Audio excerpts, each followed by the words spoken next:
Okay guys, update for the Blooms project. By the way, this is my points, current points today.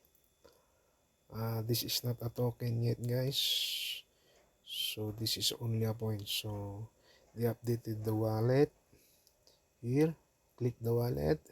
Then you need to connect your Ton wallet. Okay, connect.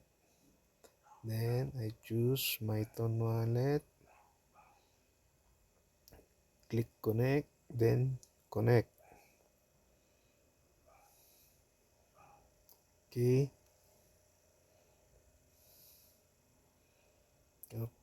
this is already connected, my wallet. Next is the Bloom wallet to be connected and wallet connect for EBM. Okay, so you need to earn more points guys. So click the task. So every task here you need to complete so that you can earn more points. Just like this, I join the Telegram app. I have 300 Bloom points claim. Okay, I got 300 Bloom points. Then go back to home. Let's check the roadmap guys. Exit, join the community. This is the current announcement, the roadmap. Okay, beta launch check, farming check, task quest check, invite friends. By the way, invite friends are already unlimited. They already unlock natin, invite friends only. So we have 30 million users up now. Drop game, okay. Public launch, check. Connect on wallet, okay. This is what we are doing lately.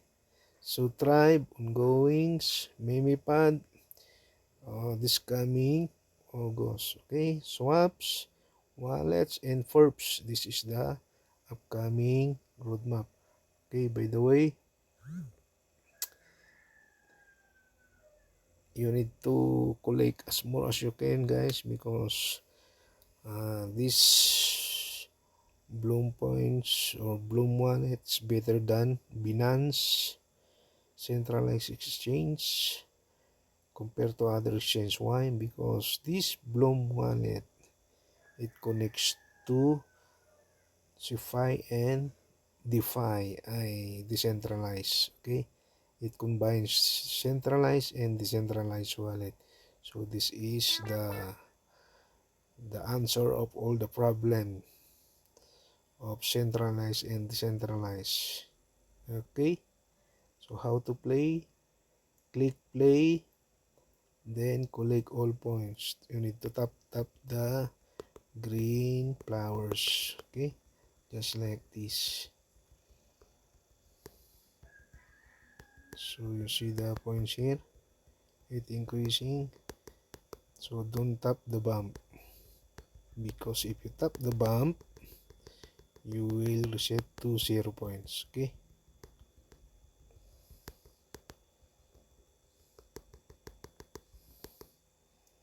yung top tale 136. Okay, play left.